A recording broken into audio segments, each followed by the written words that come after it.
If there's any doubt that solid-state batteries are actually here, well, here's proof. You can actually buy this for yourself like I did and get it delivered to your door in a day or two.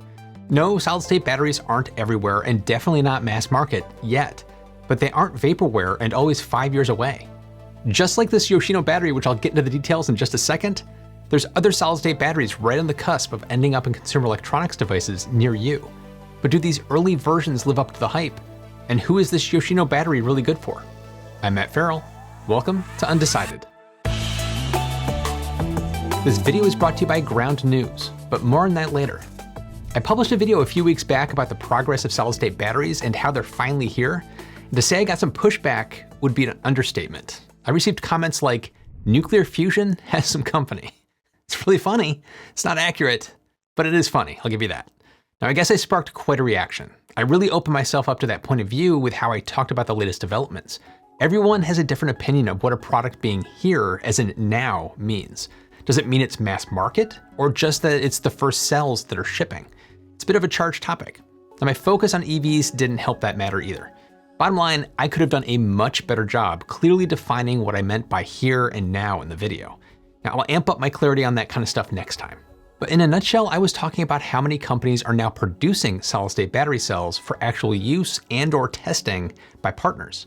We're officially in the manufacturing ramp-up stage, so figuring out the chemistry and if it works is kind of in the rearview mirror in some cases.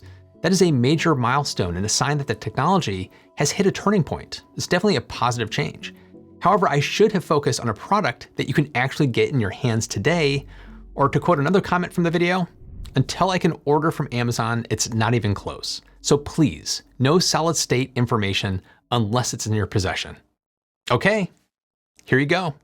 I bought myself this Yoshino B330 solid state portable power station on Amazon and had it delivered to my house in 2 days. And to be clear, I have no relationship with Yoshino.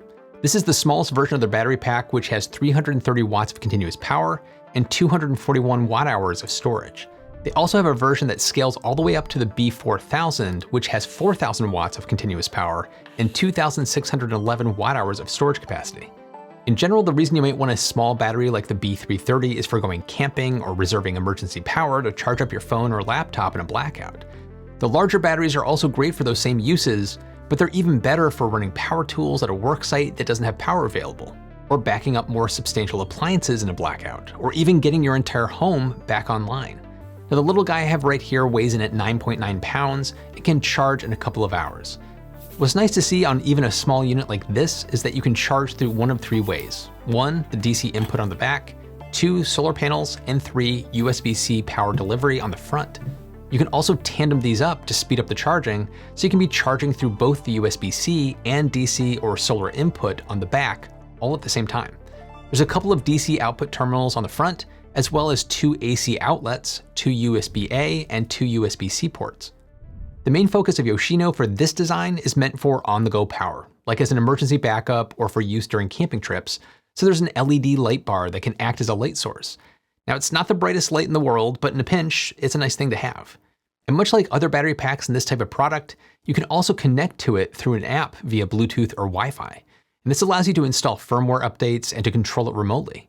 It's not an earth-shattering app, but it is well-designed and easy to navigate.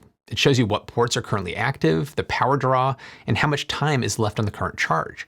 You can also monitor its charging status, which can be handy when you've got some solar panels plugged into it. So what's inside this thing? Well, it's a solid-state cell that's using an NCM or nickel cobalt manganese formula, which might sound similar to the widely used NMC or nickel manganese cobalt. The reason for the different order of the letters usually reflects the different ratios of those elements in the chemistry for the battery cathode. Now, the big difference though is the use of a solid electrolyte versus a liquid or gel version. For Yoshino, they're using an inorganic polymer composite or IPC for their electrolyte between the anode and the cathode.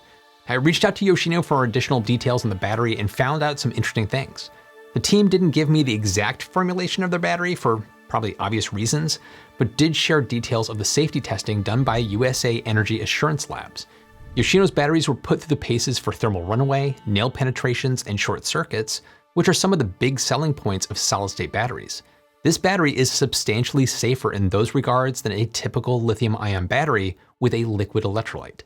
There's also some other key attributes that set this battery apart that shouldn't be a surprise if you're familiar with solid state. They're more energy dense, which means you can get the same power output and storage in a smaller package. They're also better on the cycle life front too, so these should last longer than the competition that's out there. But how's this look in context? And context is super important when looking at technologies like this, as well as all of your news stories. Misinformation and bias shows up in all reporting, which is why I'm excited to have Ground News as a sponsor. Created by a former NASA engineer, the Ground News app and website gathers news from over 50,000 sources in one place and allows you to compare the coverage and get context into those sources themselves. Every story comes with a breakdown of the political bias and how reliable the source's reporting practices are, all backed by ratings from 3 independent news monitoring organizations. For instance, this recent story about a couple of people accused of stealing Tesla battery secrets to start their own company. You can quickly see how many total sources covered this story, out of which 52% lean left, 43% center, and only 5% lean right. Best of all, you can compare headlines to see how these biases might affect the framing. This right source leans into the country of origin and the definitive word stole as fact, while this left source doesn't mention nationality at all and uses the word accused, which means it hasn't been settled as fact yet. I love being able to access different viewpoints to make sure I'm not living in an echo chamber, which makes their blind spot feed my favorite feature. It highlights stories that are underreported by one side of the political spectrum. And Ground News has become an essential resource for me to make sure that I'm seeing the nuance in different stories and not just one source's perspective. Go to ground.news/undecided or scan the QR code to give it a try. If you sign up through my link, you'll get 40% off the Vantage plan, which is what I use to get unlimited access to all the features.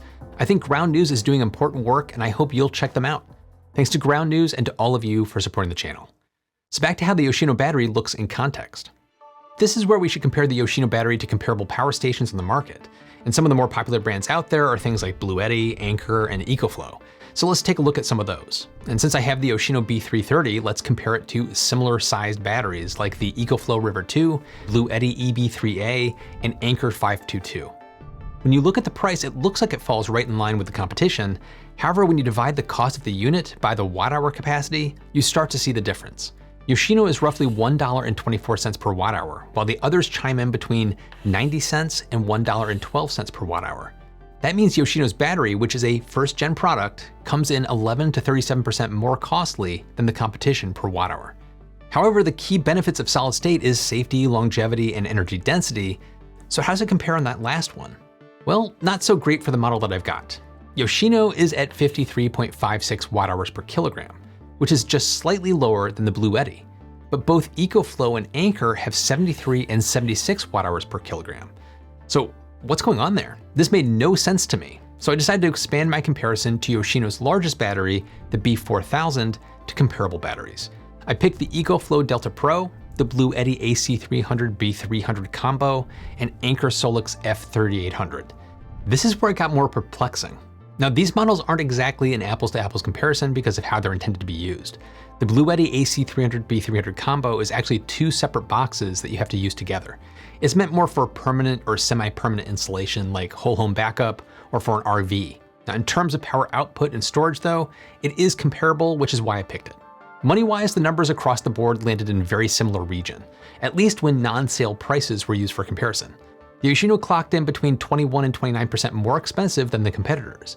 It's not shocking, but the watt-hours per kilogram was very different.